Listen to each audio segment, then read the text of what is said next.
नमस्कार दोस्तों, आज का वीडियो एक बहुत ही महत्वपूर्ण विषय पर है। यदि इसे आपने पूरा सुन लिया तो ये आपके जीवन की दशा और दिशा दोनों ही बदलने की ताकत रखता है। हमने भारतीय संत परंपरा में कबीरदास जी का नाम बहुत बार सुना है। इसे सबसे ऊंचा और सबसे तेज स्वर वाला कहा जाता है। कबीर जी ने समाज को न केवल भक्ति का मार्ग दिखाया, बल्कि उसे आलस्य, अज्ञान, पाखंड और मोह माया की नींद से ज्ञान का प्रयास भी किया। उनके दोहे साधारण प्रतीत होते हैं, लेकिन उनमें इतनी गहराई है कि आज भी एक एक पंक्ति जीवन बदलने की शक्ति रखती है। कबीर जी का बहुत ही महत्वपूर्ण और चेतावनी भरा दोहा, जो कि हमें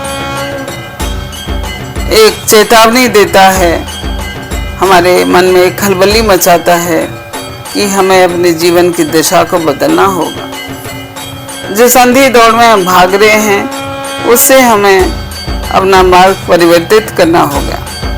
दोहा है, कबीरा रस्सी पाँव में, सोवत है दिन रैन, सांस नगारा कूच का, जागे कबीरो नैन। ये गहन चेतावनी है। यह हमें बताता है कि जीवन क्षण भंगुर है। हर सांस मृत्यु की ओर एक कदम है, पर मनुष्य मोह और आलस्य की नींद में बंधा सोया पड़ा है। जब तक चेतावनी नहीं होगी, तब तक जीवन व्यर्थ चला जाएगा। आज का मनुष्य विज्ञान और तकनीक से बहुत आगे बढ़ चुका है। भौतिक सुख सुविधाएं उसकी मुट्ठी में हैं, लेकिन क्या उसका जीवन वास्तव में सुखमय है? क्या वह मृत्यु को भूलकर जी पा रहा है, या फिर वह मोह की रस्सी में जकड़ा दिन रात सोया हुआ है? यही प्रश्न कबीर आज भी हमारे सामने खड़ा कर देते हैं।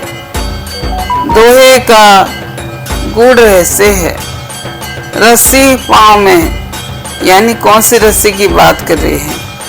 ये रस्सी है मोह माया के बंधन की। इसका वास्तविक अर्थ रस्सी नहीं है, बल्कि बंधन है। मनुष्य जन्म से लेकर मृत्यु तक असंख्य बंधनों में जकड़ा हुआ रहता है।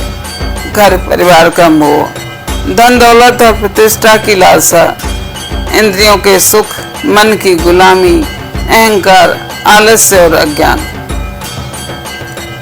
रस्सी जब पाँव में बंधी होती है तो आदमी आगे बढ़ नहीं सकता। इसी प्रकार ये मोह माया की रस्सियां हमें आध्यात्मिक प्रगति से रोकती हैं, परमात्मा की ओर नहीं बढ़ने देती, प्रभु का ध्यान नहीं